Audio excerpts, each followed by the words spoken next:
അന്നേരം പ്രീവിയസ് വീഡിയോയിൽ നമ്മൾ മിൽട്ടന്റെ ഗ്രാൻഡ് സ്റ്റൈൽ വരെയുള്ള കാര്യങ്ങളാണ് പറഞ്ഞു നിർത്തിയത്. ഇനി നമുക്ക് നിയോ ക്ലാസിസം എന്താണ്, നിയോ ക്ലാസിക്കൽ ഏജ് എന്താണ്, അതുപോലെ തന്നെ Alexander Pope, satire, heroic couplet, mock epic, ഇതൊക്കെ എന്താണെന്ന് നോക്കാം.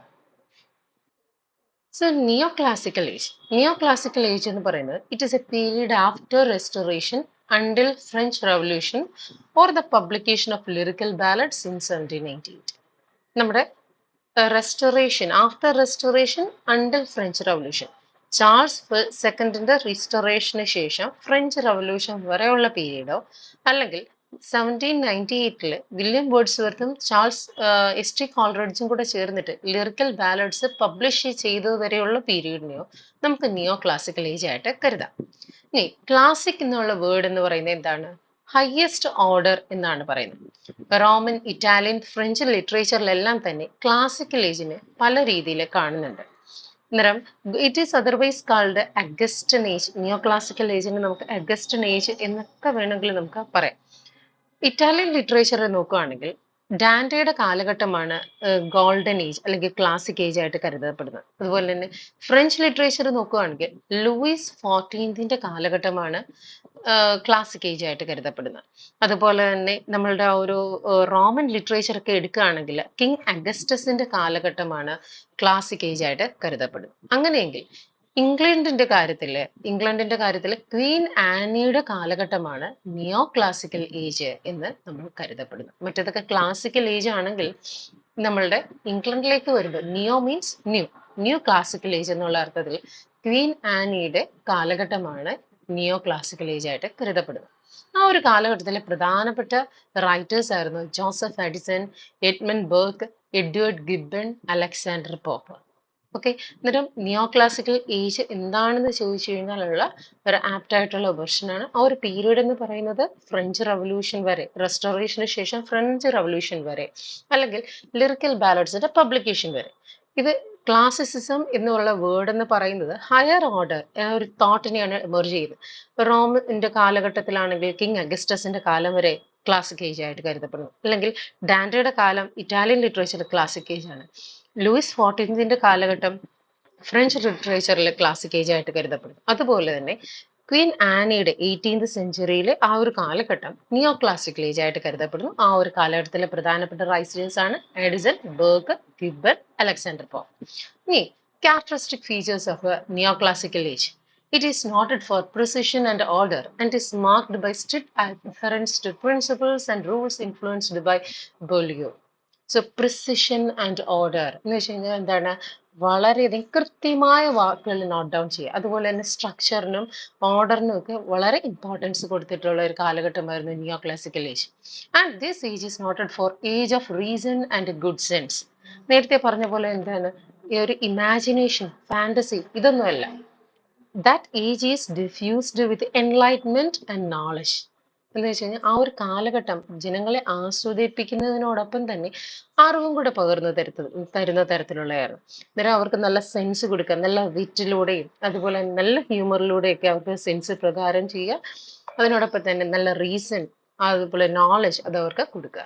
And is noted four rational outlook. It emphasis on reason over imagination, poetry repressed emotion and enthusiasm. ആ ഒരു കാലഘട്ടത്തില് ജനങ്ങൾ പറഞ്ഞത് റാഷണൽ തോട്ട് എന്ന് വെച്ച് കഴിഞ്ഞാൽ എല്ലാം സയന്റിഫിക് ടെമ്പർമെന്റിൽ നടക്കണം എന്നുള്ളതായിരുന്നു. എല്ലാ കാര്യത്തിനും ഒരു റീസൺ ഉണ്ടായിരിക്കണം. ആ റീസണെ ബേസ് ചെയ്തിട്ടായിരുന്നു നമ്മൾ എഴുതുന്നത്.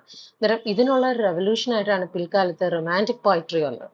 കാരണം നമ്മളെല്ലാം ചിന്തിക്കുന്നതും എഴുതുന്നതും റീസണിന്റെ ബേസിലാണെങ്കിൽ മനുഷ്യൻ എന്ന് പറയുന്ന ജീവി ഇമോഷന്റെ ബേസിൽ ജീവിക്കുന്ന ഒരാൾ അല്ലേ, ഒരു ജീവിവർഗമാണ് മനുഷ്യൻ എന്ന് പറയുന്നത്. അതുകൊണ്ട് തന്നെ പോയട്രി ഇമോഷനെ ബേസ് ചെയ്തിട്ടുള്ളതാണ്. അതുകൊണ്ട് പോയട്രി ആ കാലത്ത് റിപ്രസ് ചെയ്യുകയും പ്രോസിനും പൊളിറ്റിക്കൽ ഫിക്ഷനും നോൺ ഫിക്ഷനും ഒക്കെ ഒരുപാട് സാധ്യതകൾ വർദ്ധിക്കുകയും ചെയ്തൊരു കാലഘട്ടമായിരുന്നു നിയോ classical age.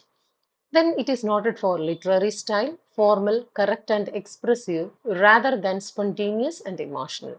So it is noted for a literary style that is formal, correct in order, and expressive rather than spontaneous or emotional. എന്നുവെച്ചാൽ സ്പോണ്ടേനിയസ് ഇമോഷണലൊക്കെ നിങ്ങൾ ഇനി റൊമാൻറ്റിക് പോയട്രി പഠിക്കുമ്പോൾ പഠിക്കും. എന്ന് വെച്ച് കഴിഞ്ഞാൽ poetry is the spontaneous overflow of powerful feelings and emotions. അല്ലേ?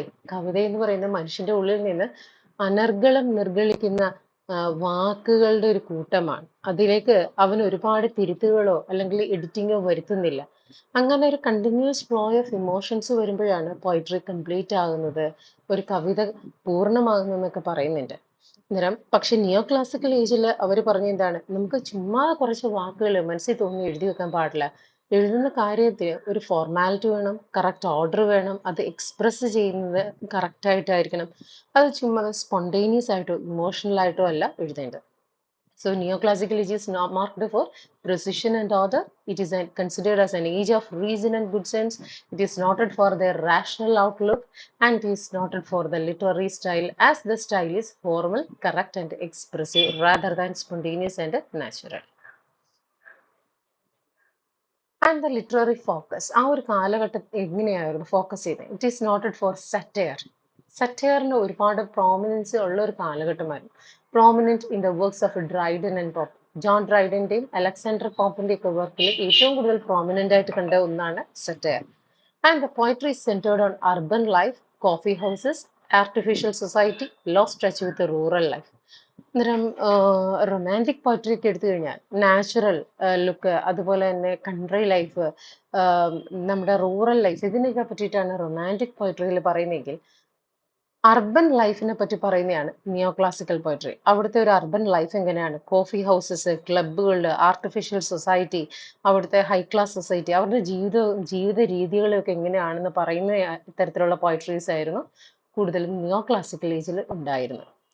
And it is noted for heroic couplet. The main medium of poetic expression is heroic couplet. ആ ഒരു നിയോ ക്ലാസിക്കൽ പോയട്രിയുടെ main medium of writing heroic couplet ആയിരുന്നു. Example എടുക്കുകയാണെങ്കിൽ Alexander പോപ്പിന്റെ rape of lock എഴുതിയിരിക്കുന്ന heroic കപ്ലറ്റിലാണ്. ഇതെന്ന് പറയുന്നത് 18th സെഞ്ചുറിയിലെ ആ സോഷ്യൽ പൊളിറ്റിക്കൽ ലൈഫ്, അവിടുത്തെ ഒരു ഹൈ ക്ലാസ് സൊസൈറ്റി ലേഡിയുടെ പൊളിറ്റിക്കൽ ലൈഫ് എങ്ങനെയായിരുന്നു എന്ന് കാണിക്കുന്നതാണ് റേപ്പ് ഓഫ് ലോക്കിൽ പറയുന്നത്. മാത്യു അർണോൾഡ് ഇത്തരത്തിലുള്ള അല്ലെങ്കിൽ 18th സെഞ്ചുറി പ്രോസിനെ പറഞ്ഞത് it is considered as the age of prose and reason. 18th സെഞ്ചുറിയെ മാത്യു അർണോൾഡ് വിശേഷിപ്പിച്ചത് it is considered as the age of prose and reason എന്നാണ്. And next is satire. Satire എന്താണെന്ന് നോക്കാം. Satire has a Latin root. It is derived from the Latin word satura lanc, means a plate of fruits offered to Ceres, a Roman goddess, and is developed by Juvenal, Horace, and Persius. ഇതൊരു Latin വേർഡായിട്ടുള്ള സറ്റുറ ലാങ്കിൽ നിന്നാണ് ഉണ്ടായത്. ഇതിന്റെ ആ ഒരു Latin വേർഡിന്റെ meaning എന്ന് പറയുന്നത് means ഇത് usually associate ചെയ്യുന്നത് റോമൻ ഗോഡസ് ആയിട്ടുള്ള സീറസിന്റെ ഒരു സെലിബ്രേഷനുമായിട്ട് ബന്ധപ്പെട്ടാണ്. ഓക്കെ, ഒരു പ്ലേറ്റിൽ നിറയും കുറച്ച് ഫ്രൂട്ട്സ് വെച്ചിട്ട് റോമൻ ഗോഡസ് ആയ സീറസിന് ഓഫർ ചെയ്യുന്ന ഒരു പ്രക്രിയയാണ് സറ്റുറ ലാങ്ക് എന്ന് പറയുന്നത്. ഇത് ഈ ഒരു റാനർ ഡെവലപ്പ് ചെയ്തത് ജുവനൽ, ഹോറസ്, പെർസിയസ് ആയിട്ടുള്ള റോമൻ പോയിറ്റ്സുകളാണ്. ലേറ്റർ ഈ സെറ്റേഴ്സിനെ രണ്ടായിട്ട് നമുക്ക് തിരിക്കാം. Juvenalian satire and Horatian satire. Juvenalian satire എന്ന് പറയുന്നത് it's vigorous, venomous, caustic. Example Juvenal. Juvenal എഴുതിയിട്ടുള്ള സെറ്റയറിനെ നമുക്ക് ജുവനേലിയൻ സെറ്റയർ എന്ന് വിളിക്കാം. ഇത് കൂടുതൽ അറ്റാക്ക് ചെയ്യുന്നത് വളരെ വിഗറസ് ആയിട്ടായിരിക്കും. ആൾക്കാരെ നമ്മൾ സെറ്റയർ എന്ന് വെച്ച് കഴിഞ്ഞാൽ എന്താണ്, ഹാസ്യാത്മകമായി മറ്റൊരാളെ പറ്റി പറയുക, ഇതാണ്. അല്ലെങ്കിൽ എന്തിനെങ്കിലും ഹാസ്യാത്മകമായിട്ട് പറയുക എന്നുള്ളതാണ് സെറ്റയർ എന്ന് പറയുന്നത്. പക്ഷെ ഈ പറയുന്നതിൻ്റെ അത് വളരെ ക്രിട്ടിക്കലായിട്ട് അദ്ദേഹത്തിനെ അറ്റാക്ക് ചെയ്യും. അതുപോലെ തന്നെ തീക്ഷ്ണമായ വാക്കുകൾ ഉപയോഗിക്കും.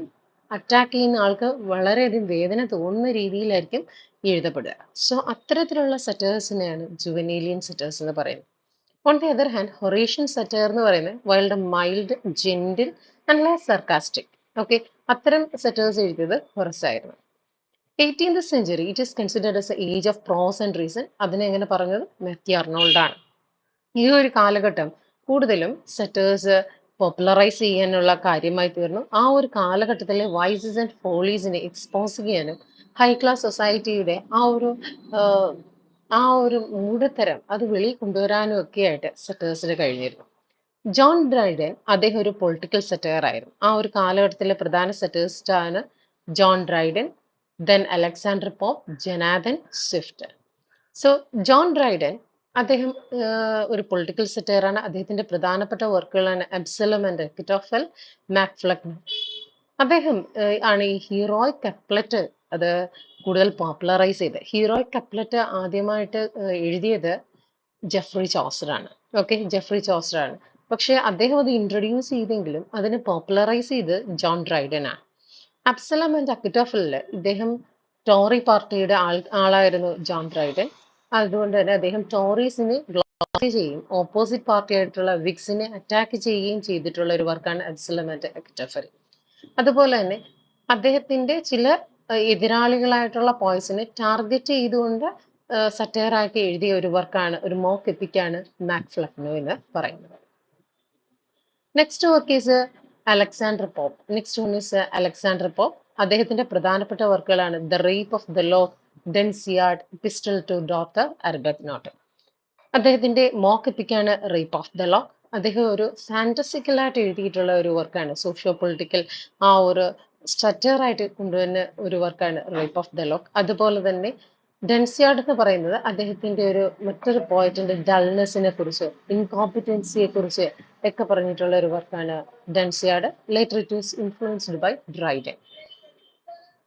And epistle to doctor Arbuthnot അതൊരു പോപ്സ് സെറ്ററിക്കൽ മാനിഫെസ്റ്റോ ആയിട്ട് കരുതുന്നതാണ് അലക്സാണ്ടർ പോപ്പിന്റെ epistle to Arbuthnot. Then Jonathan Swift, അദ്ദേഹം ഒരു പ്രോസ് സെറ്ററിസ്റ്റ് ആണ്. നമ്മളുടെ ഡ്രൈഡൻ പൊളിറ്റിക്കൽ സെറ്ററിസ്റ്റ് ആയതുപോലെ തന്നെ പ്രോസ് സെറ്ററിസ്റ്റ് എന്നറിയപ്പെടുന്ന വ്യക്തിയാണ് ജനാഥൻ സ്വിഫ്റ്റ്. ഈ ഒരു കാലഘട്ടം എന്ന് പറയുന്നത് എല്ലാ റൈറ്റേഴ്സിനും അവരുടേതായ ഒരു പൊളിറ്റിക്കൽ അജണ്ട ഉണ്ടായിരുന്നു.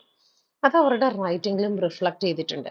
ബാറ്റിൽ ഓഫ് ബുക്സ് അദ്ദേഹത്തിന്റെ പ്രധാനപ്പെട്ട വർക്കാണ്. Battle of books. Here in this work he critic modernity, considered the best prose satire. Modernity critic ചെയ്തിട്ടുള്ള വർക്കാണ് ജനാഥൻ സ്വിഫ്റ്റിന്റെ ബാറ്റിൽ ഓഫ് ബുക്സ്. അതുപോലെ തന്നെ ടെയിൽ ഓഫ് ടബ്, അത് കാത്തലിക്സ്, പ്യൂരിറ്റൻസ്, അത് അവരുടെ റിലീജിയസ് എക്സസിനെ സെറ്ററൈസ് ചെയ്തിട്ടുള്ളതാണ്. ദെൻ ഗളിവേഴ്സ് ട്രാവൽ, നിങ്ങൾ കേട്ടിട്ടുണ്ടാവും ഗളിവേഴ്സ് ട്രാവൽ. അതിൻ്റെ അകത്തേക്ക് ഗളിവർ എന്ന് പറയുന്ന വ്യക്തി പല സ്ഥലങ്ങളിലേക്ക് പോകുന്നതും അദ്ദേഹം എൻകൗണ്ടർ ചെയ്യുന്ന പ്രശ്നങ്ങളും ഒക്കെയാണ് ഗളിവേഴ്സ് ട്രാവൽ. ബട്ട് അതൊരു മറ്റൊരു ആംഗിളിലൂടെ വായിക്കുകയാണെങ്കിൽ ഈ ലില്ലിപുട്ട് എന്ന് പറയുന്ന ചെറിയ ചെറിയ മനുഷ്യരുള്ള സ്ഥലം, ലില്ലിപുട്ട് എന്ന് പറയുന്നത് it deals with politics. Then boarding എന്ന് പറയുന്ന ആ ഒരു വലിയ മനുഷ്യരുള്ള സ്ഥലം അതെന്ന് പറയുന്നത് ഇംഗ്ലണ്ടിന്റെ മാനേഴ്സിനെയും, അതുപോലെ തന്നെ ലാപ്റ്റ എന്ന് പറയുന്ന ഇംഗ്ലണ്ടിലെ ഫിലോസഫിയും, അതുപോലെ തന്നെ ഹൈനിങ്ഹാം എന്ന് പറയുന്ന ഇംഗ്ലണ്ടിലുള്ള ഹ്യൂമാനിറ്റീസ് ഫ്ലോസിനെയും പറ്റി ഡീൽ ചെയ്യുന്നതാണ് നമുക്ക് കാണാം. സോ അങ്ങനെ ഒരു പൊളിറ്റിക്കൽ അലിഗറി ആയിട്ട് എഴുതിയിട്ടുള്ള ഒരു വർക്കാണ് Gulliver's travel. Then Alexander pop.